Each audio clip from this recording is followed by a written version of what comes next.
We're four friends with hot takes on food media. And we're here to review and recap all kinds of food shows in bite-sized seasons. Plus, virtual potlucks, cooking adventures, and food memes. Welcome to Pod Appétit Gourmet Takes.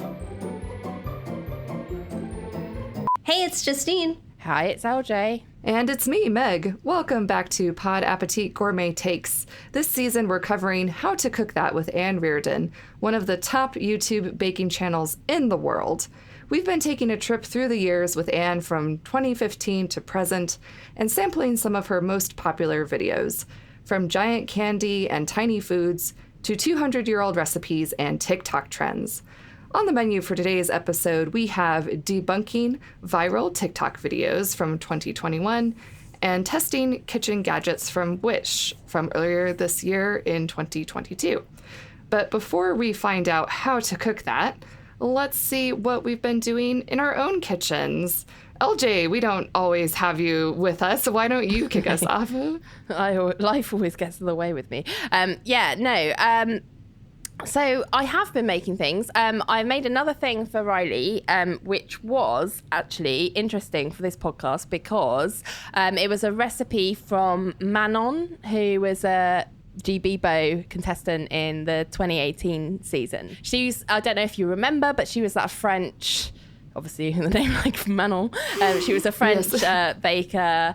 I really liked her in her season and I follow her on Instagram, and she has she's got a child that I think is a little bit younger than Riley, but she's starting doing, alongside her normal like baking content, she started doing some baby type recipes or recipes that are like good for kids and stuff, and she put up like a reel about some courgette and parmesan scones, and she put them in like a little heart-shaped like versions, and I just thought they looked really easy, like an easy bake to do, and Riley loves anything carbs, so, and I loved that they had courgette or zucchini in it as well, because, you know, why not add something healthy in there, you know, when they're not going to realise. So it was really simple. You just kind of grate your zucchini, you grate your parmesan, and then you kind of mix it together with just some flour, baking powder, some dried herbs, whatever you happen to have. She called for oregano,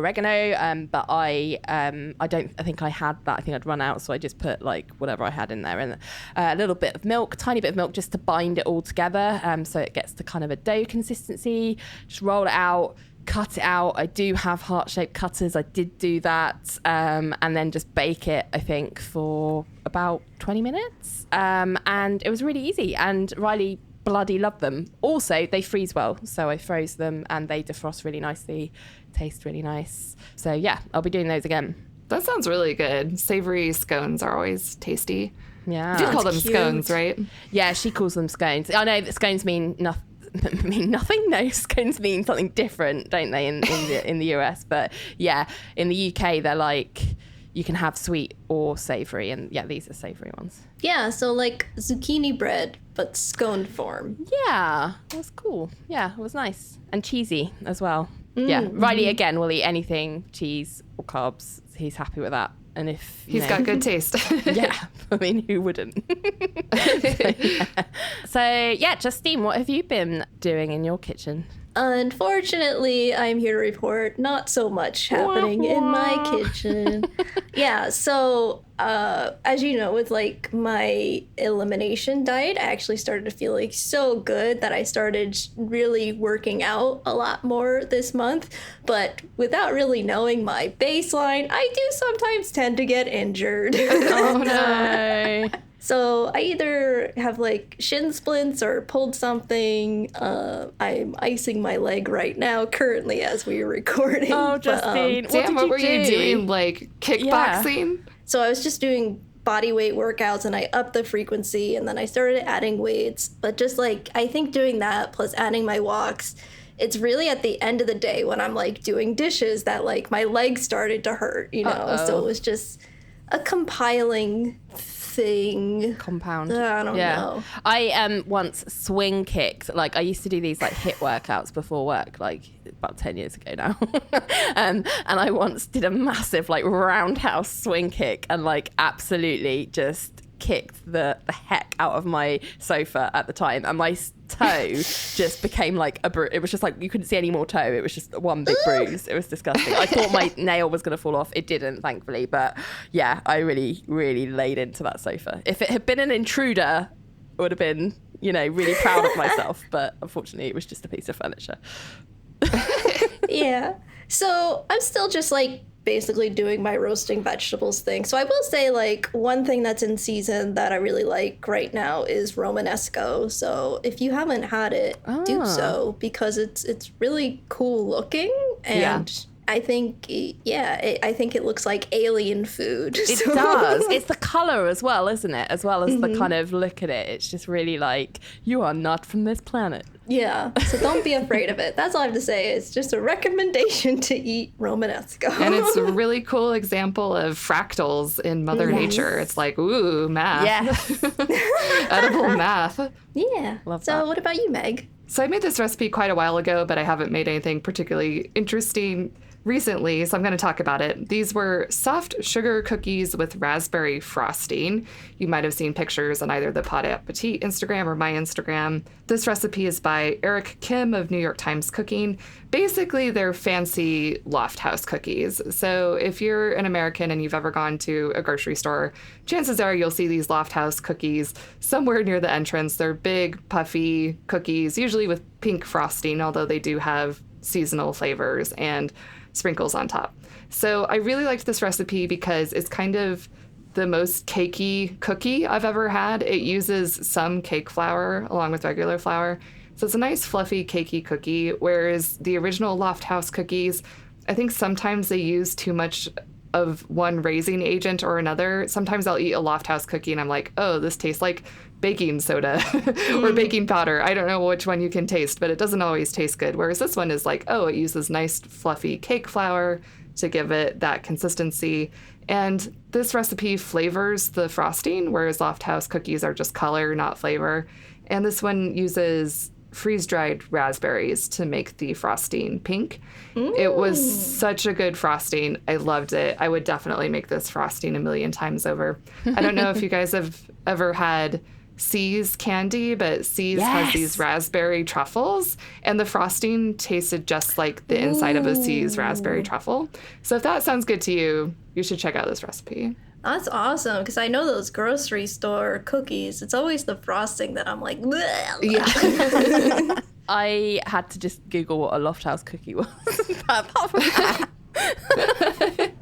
I don't know if you saw them when you were in New York or not. No, I didn't. I had a black and white cookie, but I didn't have any Loft House ones. But I did have C's candy. My boss at the time when I was in New York, she was from originally California. So whenever she used to go back there, she used to bring back some C's candy for me. Yeah.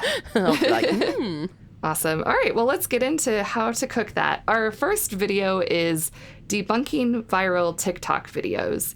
She's done several of these. The particular one we're talking about is from 2021. And as always, we'll have a link in our show notes if you want to watch along. The YouTube description says, "This week we are debunking viral TikTok and Facebook videos that have been sent in to me. Fake food videos seem to be on the rise because they are being rewarded by the platforms with views. In this episode, let's take a look at, does Pepsi make worm parasites come out of pork? Can you dice a strawberry with razor blades? Can you make pear jelly using lemonade? Does storing strawberries in a jar make them last longer? And can you cook steak in a toaster?" I like this theme of her videos. I just think that they are ridiculous and fun.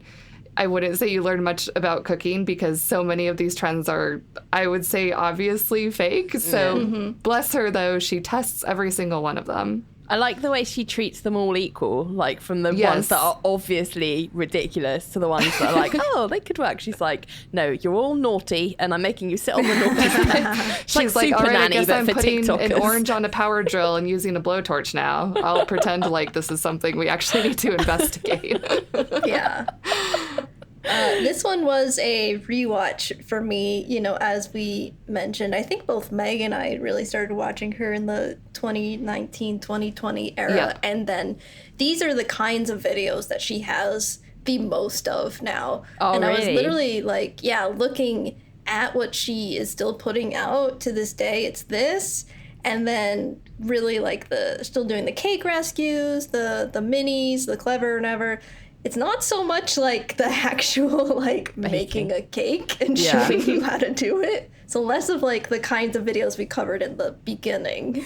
I don't know how you guys feel, but I just thought there was some kind of irony in the fact that she was like ticking off these people for chasing the algorithm when that's kind of exactly what she's doing by making this type of video, and why they're so popular. Because, you know, you put like, debunking TikTok, like everyone's like, ooh, I like watching these videos. Oh, I'll watch this. And that's why I guess why she's still doing them, because they're really, really popular. So I just thought there was definitely like an irony there that didn't like go over my head. I thought that was quite funny. I agree. It's a bit ironic. It's a little bit calling the kettle black. It also kind of reminds me of that comic I'm sure you guys have seen online where this peasant-looking person says, "We should improve society somewhat." And this guy pops out of a well and says, "Yet you participate in society. Curious. I am very intelligent."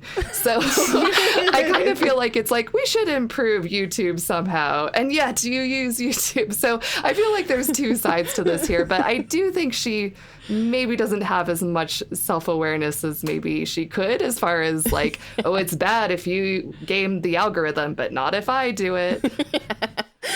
Yeah, and I know a lot of times she's coming from the thought of, I'm exposing the lies. You should be putting your views towards things that are truthful. You should not be giving your views to these things that are a lot of times harmful. And I know she goes into this a lot in other videos of, don't do this because you will get hurt. Like, Tasty's trying to hurt you. Like perhaps putting razor blades inside strawberries you intend to eat. Whenever I see that, I'm always just like, do people, I mean, they must do, because otherwise why would she make these videos? But like, do people watch those and actually think that's going to work? That that's a good thing to do? Because it's just like, surely that's obviously stupid.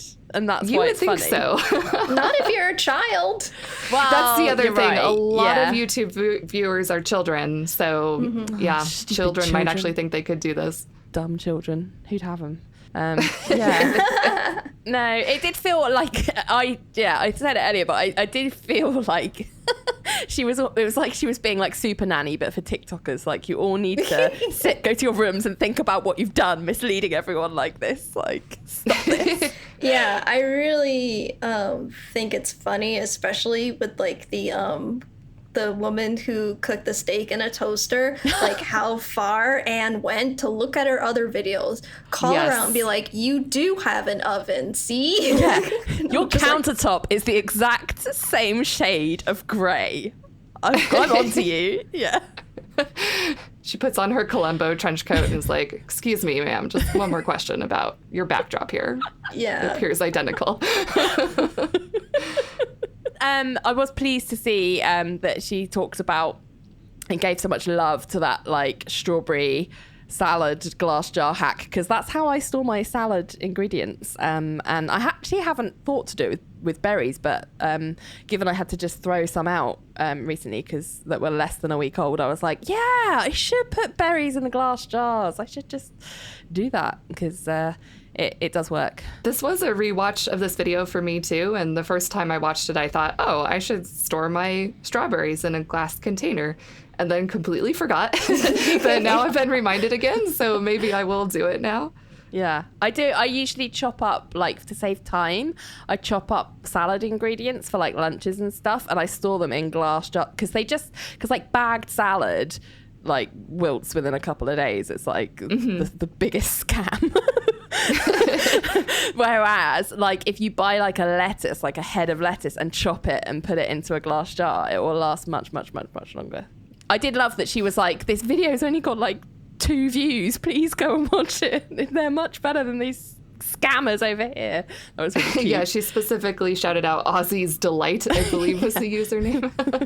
So everyone, check out Aussie's Delight on Instagram. It was very sweet. It was very sweet. Yeah, and I will say, I also like the other angle where she's coming at of when they show you say, for example, BuzzFeed shows you how to melt sugar on a pan and it doesn't work that way. She's like, people will feel discouraged and they think that they can't actually cook when they're in reality showing you not the proper way of doing it. I do like that she gives easy alternatives that actually work. For example, that sugar one, and also there was one where you cut a paper plate to shape the icing on your cake.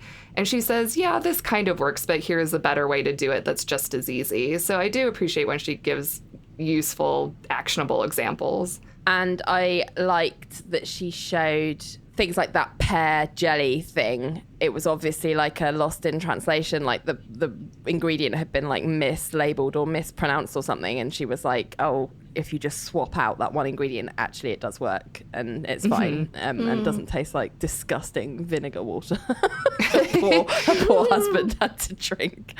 I did enjoy that we got a Dave taste test because she often makes poor Dave be her guinea pig. And as always, his reaction is pretty priceless.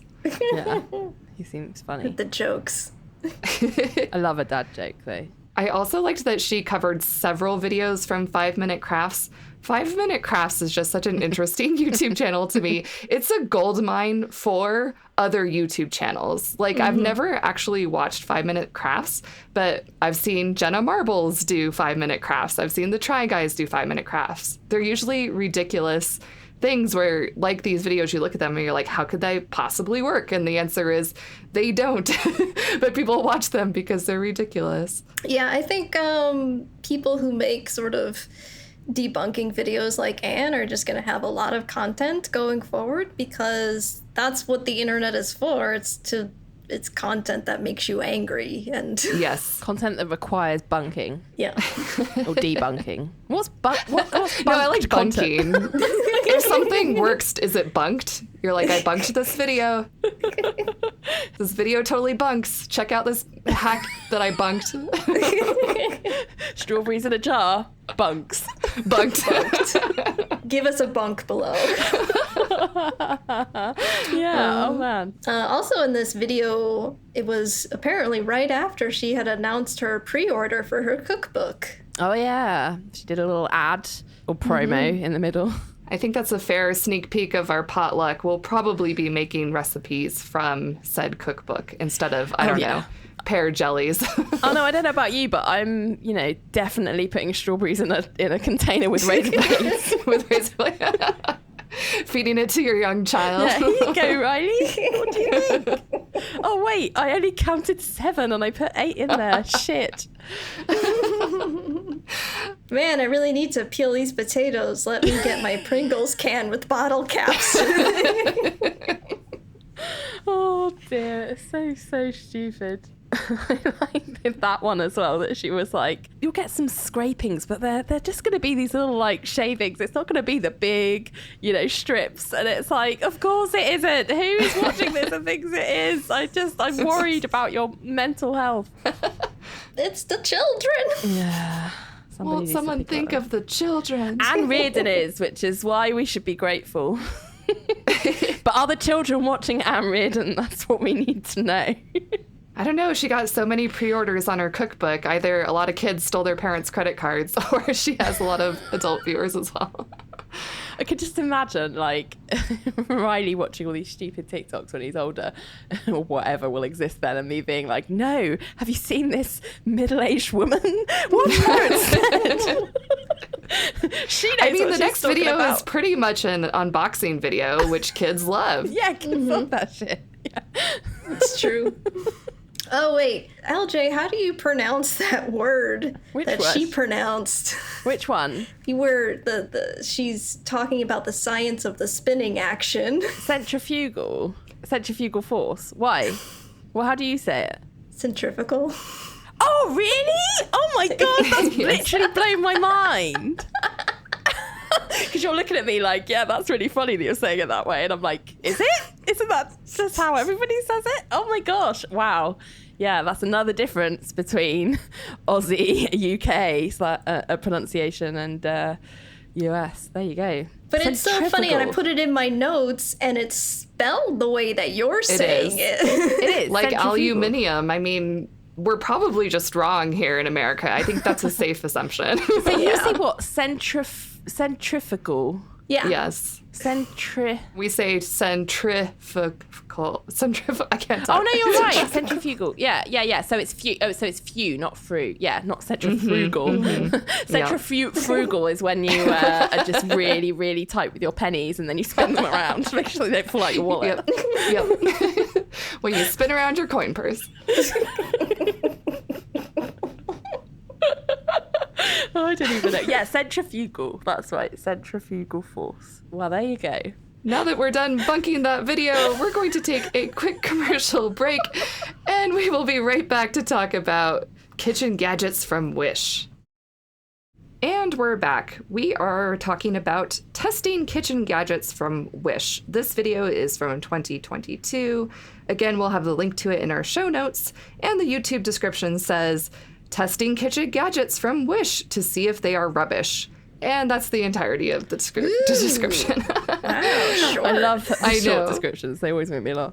I know. The descriptions, the way they vary so wildly, makes me really laugh. But this is part of her so-called Clever or Never series, one of many videos in which she orders questionable gadgets and votes on whether they are clever or whether she would never use them.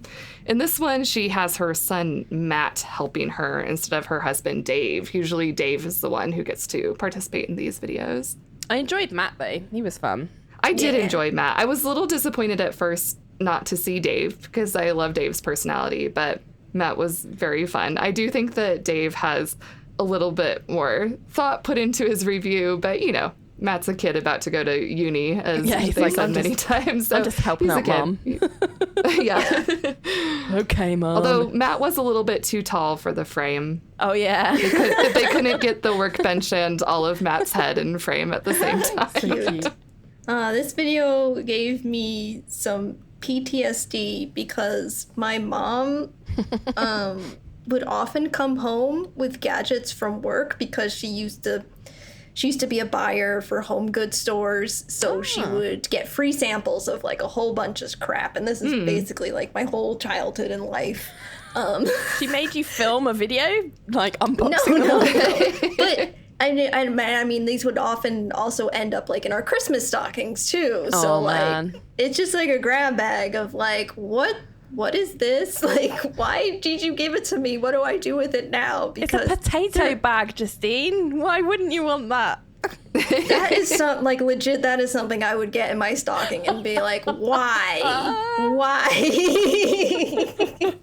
Why indeed? It's so funny. Wish is like the modern day late night infomercial channel. Yeah. Where you would see like the ShamWow and stuff and have to call a number to get these crazy gadgets delivered to you. Well, Justin, you can get super, super cheap stuff on Wish. I've watched a lot of like Sophia Nygaard's videos where she orders stuff from like Wish, and it's always how it looks on the website and how it actually looks when it gets to your door, sort of stuff. I mean, it's a whole meme. It's so infamous for sending you crap that it's a meme. It's like what I ordered, what I got from Wish, and the discrepancy is pretty wild sometimes. It was quite funny because Wish in and of itself is known for being pretty cheap, but then they were like, you can get all of this stuff on AliExpress for even cheaper, and I'm like, Jesus Christ, who is making this stuff? What is the profit margin? Like, they're all just bits of actual crap.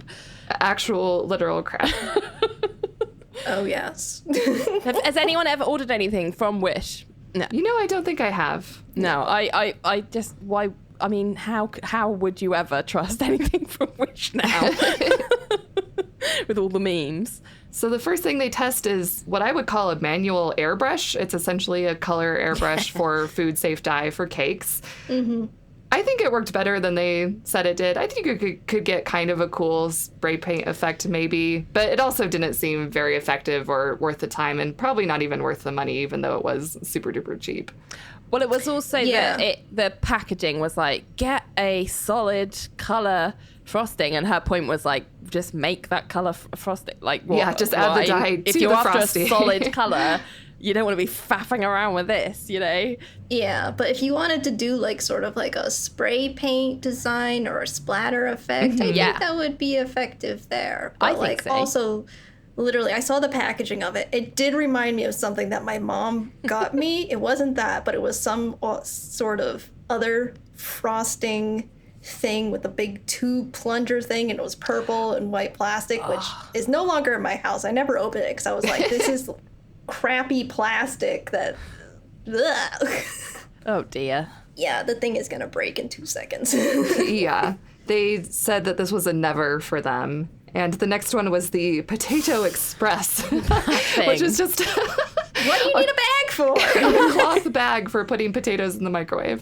But also, how do you clean it? Like, it must get really sweaty and like Yeah. like when Matt opened it, he was like, it's really like wet in there, and I'm like, yeah, because all the potatoes like steaming. There's like potato juice. How are you cleaning that thing? Like, why would you ever want to bag potato? Why would you want potatoes that have been steamed in their own sweat? Like, that's not appetizing. Yeah, it just put the potato in the microwave. You don't need any extra Ta-da. gadgets. Just pierce it with a fork and microwave it. You're done. Yep. I did notice they didn't give this a clever or never rating, but I have to assume it was never. I noticed that, but yeah, I think that must have been an oversight, surely, unless they were like, we couldn't possibly comment because I secretly kept it. We just can't decide. We really liked the wet al dente potatoes. It sort of did what it said it would do, but it's just useless, you know? Pointless, nice. Extraneous, yeah. That needs to be like a middle rating of like, no, you shouldn't buy this because there's no point to it. Even if it does what it says it's gonna do. I feel like it even complicates the process by a lot. I thought it was really funny, the instructions on the front, because Matt pointed this out, that there was like so many like, do not do this, do not do that. And it was like, do not cook for more than 4 minutes. And it's like, well, you have to, otherwise your potatoes are raw. So, I mean, what am I going to do? The next device was a cheese melting device, but Matt called it a cheese melting device that doesn't melt cheese because it didn't come with the necessary candles yes. that you need to heat it. So I have a raclette burner. I feel like I don't know how common raclette is in the US, but I remember looking at the comments for this video and a lot of Europeans were commenting that they were really like amused by the fact that raclette was such an alien concept to these guys in Australia because obviously being in Europe, sadly not so much anymore for the UK, but being close to Europe and Switzerland, it's like raclette on the continent is like everywhere, like especially in the winter time, especially if you go skiing, like it's like a very like fondue, like it's the same kind of deal. And it's quite common to get, like I can easily get raclette cheese here. I had a raclette burner that was actually on the bottom of like a thing. I don't know why I got this device. I think I thought it would be a fun alternative to a barbecue because we're not technically allowed to grill on our balconies. So I was like, how can we cook outside? So I got this thing that you plug in and it's like, it warms like a massive slab of stone. It's called a hot stone thing and you just like cook whatever on that stone. But underneath, it's got a heating element for raclette cheese and they're like little like almost like pizza wedge shaped like trays that you put your cheese in, your little slice, and it just melts it. And oh my God, when Matt said it's like a blanket of cheese, that's exactly how it should be. And it is delicious. And when Anne said, I would never normally put that much cheese on something, I was like, cannot relate. Like, I generally spend my life putting that much cheese on things. So yeah, it's delicious. And I don't understand why people would not love this. So pre-recording off mic, I said, LJ, I want to talk to you about something that I perceived to be very London. And it was this. It was the raclette. So I wasn't sure if it was just a tourist thing because I've only experienced London as a tourist, whereas you're obviously a native. And I had this wonderful raclette at Borough Market. And I'd heard from everyone to get it at Borough Market. It's apparently kind of famous there. But again, I was like, is this a tourist trap? Is it actually good? I quite enjoyed it. The people who make the raclette cheese at Borough Market are called Capicasians, I believe is how it's pronounced. It was wonderful. That's the one and only time I've had raclette, but I loved it. I would have it again in a heartbeat. I would say it's not necessarily what you think of as a London thing or a UK thing. Like if people have it, it's usually at like a French restaurant or a Swiss restaurant or something, but it's people would know what it is because a lot of people go to Europe for vacations and for skiing, and it's like super common over there. Like anywhere where you've got a ski resort, raclette's there. So, right. When you said fondue, I like the whole thing just like immediately clicked for me, like the whole like usage theme of it, and I'm like, oh, okay. So if you're having like a little party, you know. Yeah, love a fondue party. I don't think many people have raclette equipment in their homes in the UK. I think that's probably different in Europe. I think probably more people do, especially in Switzerland and around the Alps. But it's not. It wouldn't be.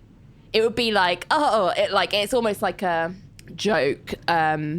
Similar to a fondue set, like you either get it, it's one of those things you put on like your wedding like gift list that people like buy and then you never use, you know what I mean? So people do have them, but it's not like something you'd be like, I have to have that in my kitchen. Whereas I imagine in Switzerland people are like, how are we going to winter without raclette? Like, do you know what I mean? But I will say they noted their issue with this was that it took like 25 minutes to actually melt the cheese, which I did read in the comments that if they were using the proper cheese, it would have took less time. Yes, but also the way that raclette comes and the way you would do it probably with Gruyere as well is you'd use much thinner slices. Like she put like a whole block of Gruyere on there, and of course that was going to take a while to melt. Like I think if you put any cheese on something to melt, it would take a while if it was that thick. Like the raclette slices are like real thin like squares that you put on a little tray thing to melt, and it does it in like a minute. It's really quick. I thought this was cute. It did what it said it would do at the end. It gave you melted cheese. I think that the using the candles, that's just kind of the gimmick part of it, but it's cute. I wouldn't personally buy this. You know, you could probably just get the metal raclette tray and I assume put it in the oven, put it on the stovetop. I don't know. Oh, like, no, you are meant to do it on the table. So that is how you do it with candles. Oh, okay. Yeah. Well, then I stand corrected. It's like a social party type dish. It's not something you do all the time. It's something you basically serve like little dishes of the like unmelted cheese like dotted around the table and with like potatoes or whatever else, and then everybody just kind of takes a piece, melts it themselves like their own little portion, puts it on. Or if you're in a restaurant, they do it like at the side of the table, like a bit of dining theatre, and like do loads and like keep doing it. So it's definitely done over an open flame, it's really fun. I like it for a special occasion. I would agree with Matt on this one. I would rate this a clever, whereas Anne gave it a never.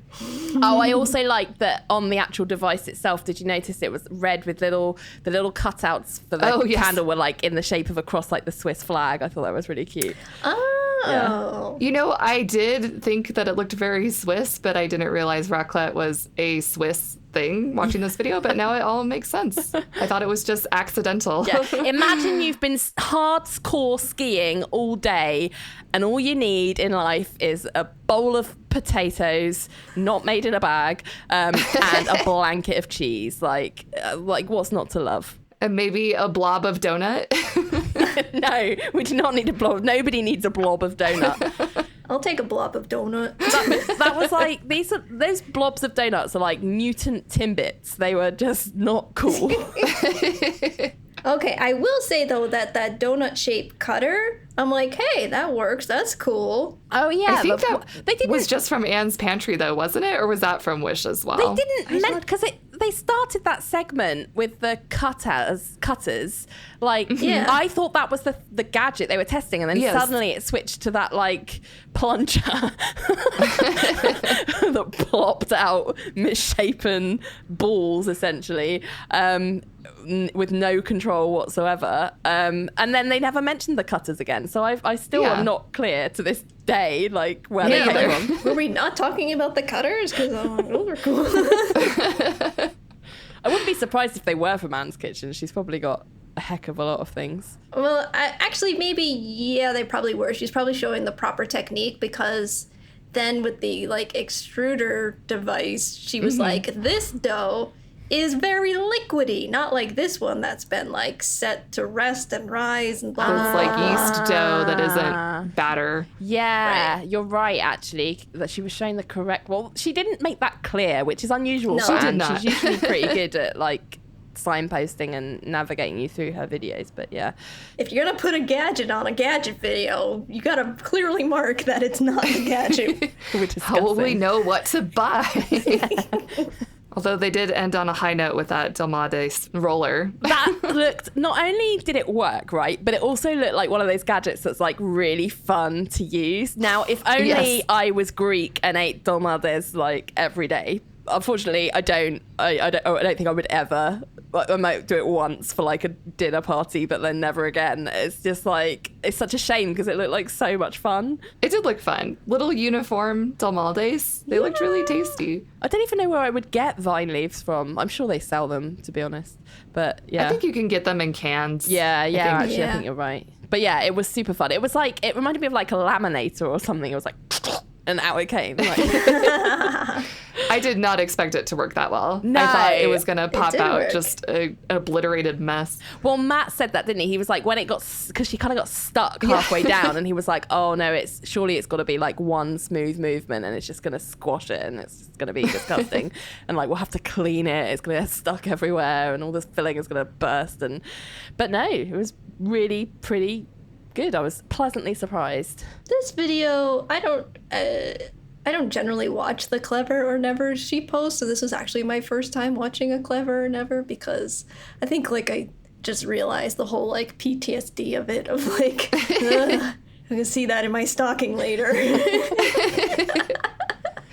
I feel bad now because I once gave someone as a stocking Christmas gift a egg squarer.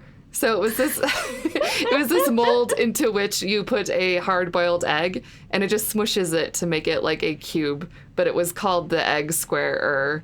It was just dumb.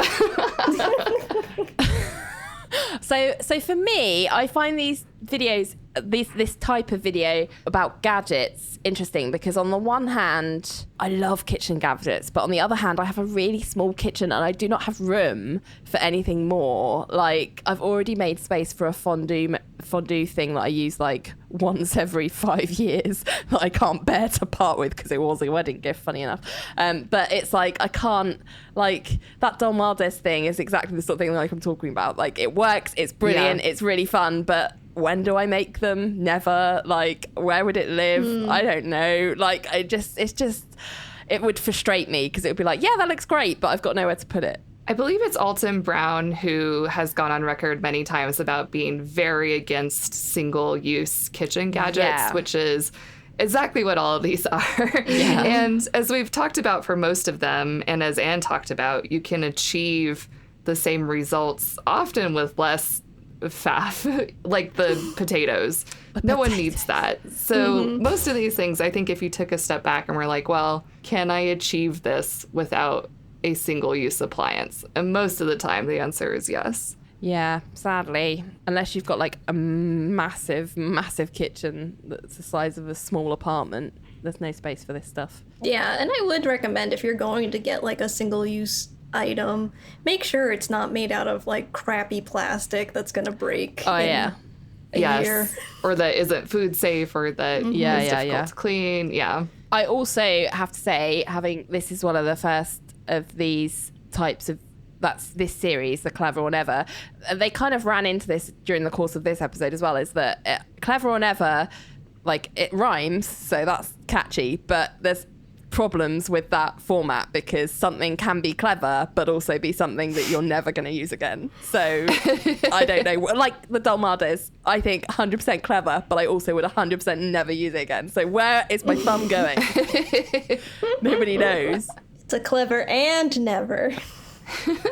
Well, that's going to do it for our How to Cook That video coverage. We'll be digesting all of these videos that we covered on our next episode. But before then, we are going to head on over to our back burner. On today's back burner, first up, we are talking about Priya Krishna's appearance on the HBO TV show Selena plus Chef. Justine, you're a fan of this show, right? Yes, and I actually last night, since I'm still back in season 3, I went ahead and checked this one out so I could talk about it. Did you check it out? Anybody else? I did, and this was the first episode I've watched of Selena plus Chef.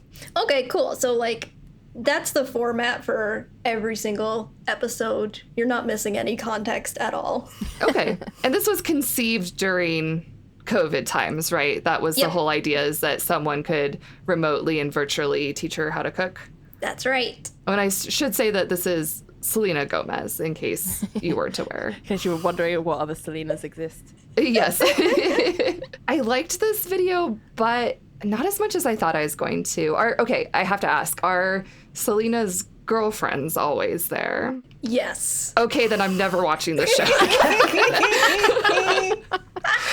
They drove me crazy. And I don't know if Selena was maybe just low energy this episode or something, but she seemed kind of bored. And I thought that Priya was by far the most interesting part of this episode to me. Yeah, I noticed they did not have like a really good rapport. Usually there's a lot more chit chat between the two, and it was very light on that for sure. I see. Oh, maybe Selena's like busier than she was like at the height of the pandemic. So she's like, I can't.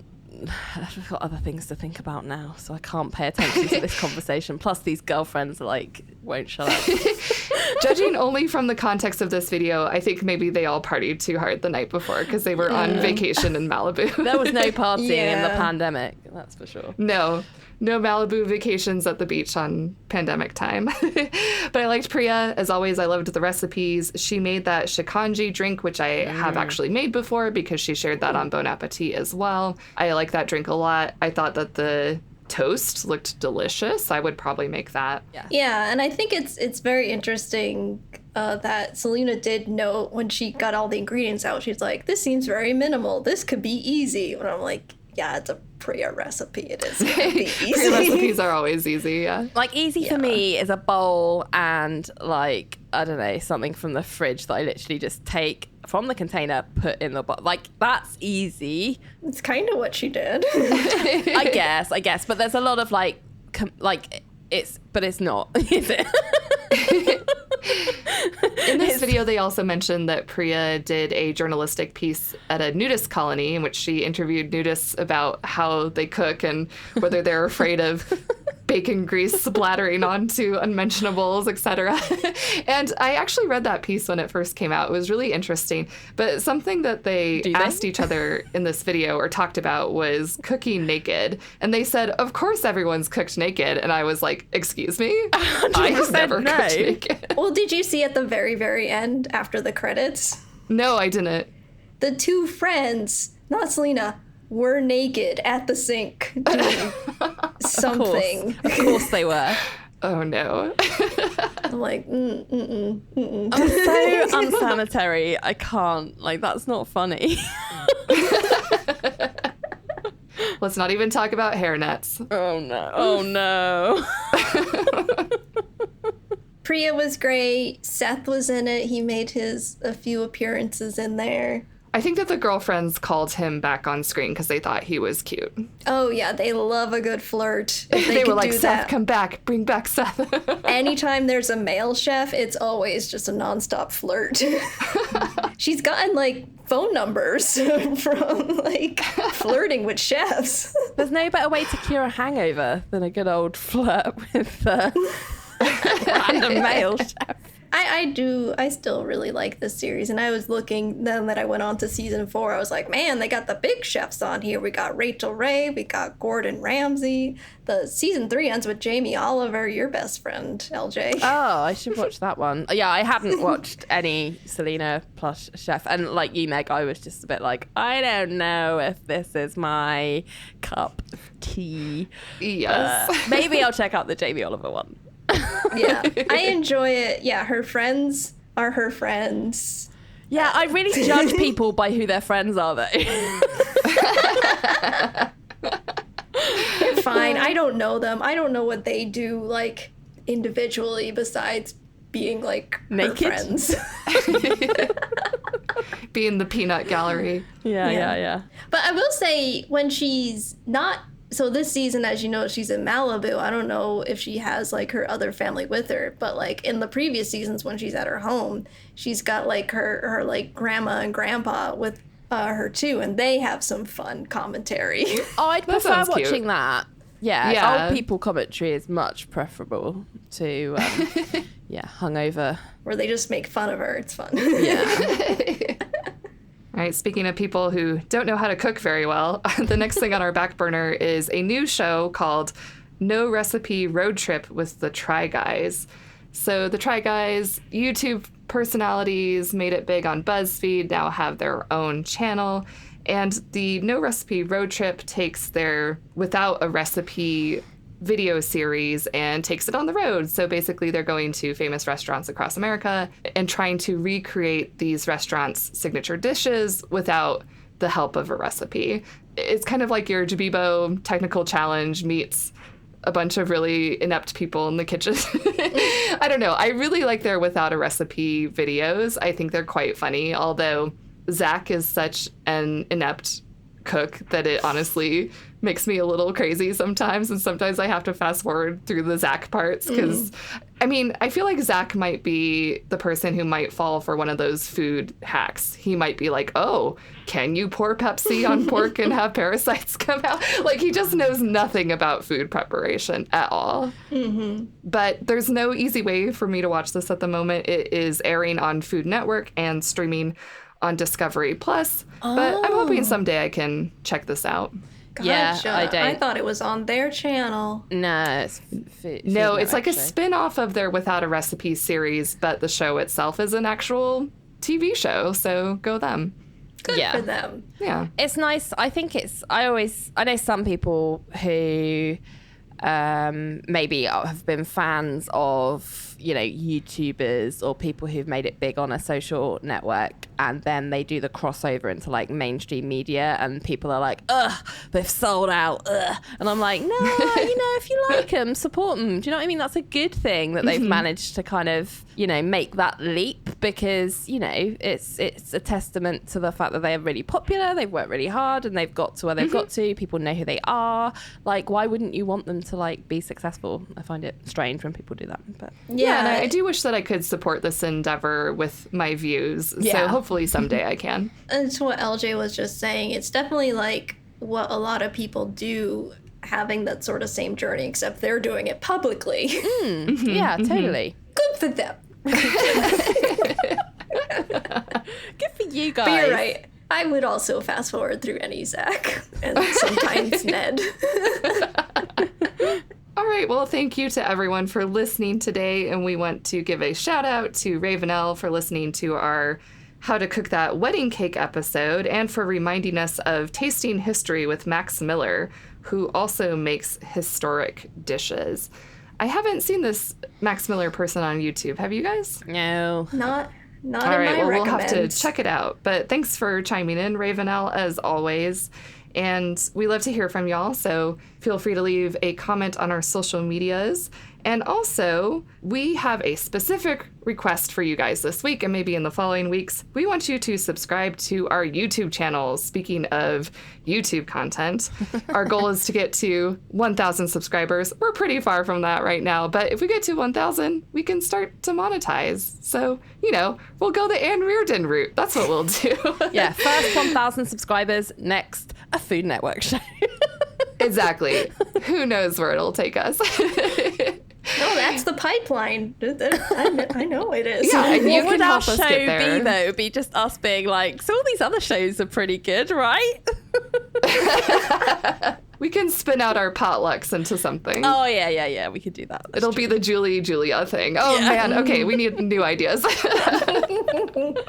So yeah, please subscribe to us on YouTube. You can listen to all of our episodes there. You can also leave us a positive review on your podcatcher of choice. And if you want merch, head on over to podappetit.threadless.com. And stay tuned for our next episode, where we will be digesting all of these How to Cook That videos that we just watched. How to digest that. Ann's less popular YouTube series. Okay, bye. Bye. Thanks for listening to Pod Appétit Gourmet Takes. We'd love to hear from you, so find us on Twitter and Instagram at pod_appétit. And on Facebook at Pod Appétit Podcast. You can also email us at podappetitpodcast@gmail.com and find all of our episodes on our website, podappetitpodcast.com.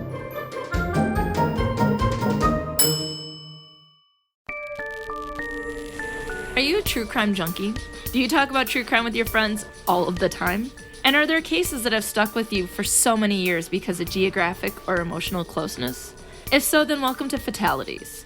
I'm Elisa Lucas, and this is the podcast where I explore true crime cases over tea with the help of my friends. Because without tea, friends, and good conversation, there's nothing but darkness and chaos. So grab a warm cup of tea and join me as my friends and I discuss the cases that have struck a chord with us and the related issues that might help us understand why such horrible crimes have occurred.